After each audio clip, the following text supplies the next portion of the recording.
Alrighty, guys. On to day 2 of on-ramp. So today's the deadlift day, and hopefully when we schedule on-ramps, we do them, either the 2 days in a row, or Monday, Wednesday, Friday, or something like that, so that they stay in it, stay engaged. So these sessions, we want to review the things that we covered in past sessions, and then introduce the new movement and really explain how it fits into CrossFit. And the whole while, I didn't mention this in the other video, we're always relating this back to their goals. If they told us in the No Sweat intro that their goal is to lose weight, we gotta tell them how the deadlift will help them lose weight. If they tell us that they want more core strength, we gotta be referencing that, time and time again. The deadlift is amazing for building core strength, and we need to help them see that. So, session 2, on-ramp. We've got a warm-up of a 400-meter run. Okay, this gives us a chance to outline where the 400-meter run is. This is going to factor into the workout later because it's Helen. So we want them to know where they're going to go for that. It's also a great warm-up for, the posterior chain, hamstrings.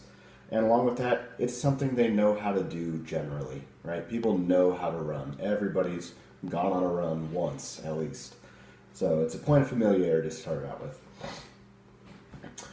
They come in, they do 30 seconds of plank. We explain why we do plank. Core strength wakes up those core muscles, have them go out again. If it's raining out, definitely have them stay in and row. Use that time to review the rowing. Touch on the points of performance that they remember from last time. Okay? All right, so after they've done 3 rounds of that, you move right into the deadlift. And again, we're going to start with a whiteboard lecture. And these whiteboard lectures are a minute or 2 at the most.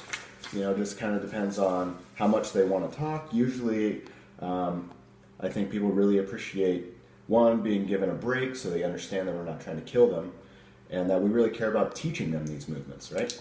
So for the deadlift mechanics, here's my whiteboard lecture. Okay, I teach them, here's the standing position.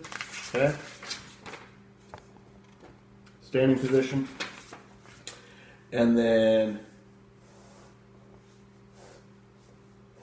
the starting position. Okay, just sort of the very basic picture there, showing them how the hips move back and forth and sort of lever the bar off the ground, as opposed to the hips moving predominantly up and down like in the squat. I talk to them about which muscle groups we want to use, glutes, hamstrings, how this translates to core strength. You're bracing through a stiff core, you're pressing through the ground with your legs, but your spine and all those muscles around your core are bracing to support the spine shape. Good stuff. So after the whiteboard, we move to the hip hinge drill. This is against the wall, where you go against the wall and you stand about a foot away from it, and you ask them to just reach back and touch their butt to the wall. And they'll notice that, or you can bring it to attention, that their hips don't get closer to the wall if they sit. Okay, that's their hips moving down. That is the squat movement pattern. We want them doing the deadlift movement pattern. So we want them reaching back to their wall. It always reminds me of Jerry, like from Tom and Jerry, getting sucked into a vacuum cleaner, right? Butt first. His hips shoot back, touch the wall. And you can have them keep moving out incrementally away from the wall, reaching back again to touch their butt against it. And eventually they're going to find themselves in a perfect deadlift position. At that point, I have them stay there. I go and get a kettlebell, and I put it in between their legs, and I go, okay, let's do the same thing. So you're going to stand right over your kettlebell, you're going to reach back to the wall with your butt, you're going to grab the kettlebell, keep your arms straight, and then squeeze your butt to stand. I have them do that 10 times, moving as slow as they need. Okay, lots of time to have them feel out the movement. I'm not rushing them at all. Okay. I stick with light kettlebells generally. So I have them do that a bunch.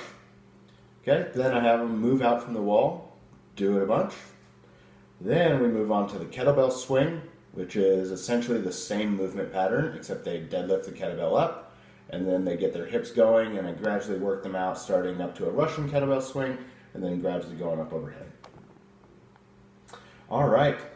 If we have time from there, I'll bring out a barbell, and I'll explain to them how the mechanics work. from a barbell perspective. I'm going to leave 20 minutes for Helen. Okay. Why the long time? I know it's kind of a 15-minute workout, but one, telling them that it's going to take 20 minutes and they finish in 15, there's a sense of accomplishment there. Two, sometimes it really does take 20 minutes, depending on who you are. And three, there's nothing wrong with getting done a little bit early. Most people are coming into these workouts kind of scared, honestly. So having them do something that they know they can do is great.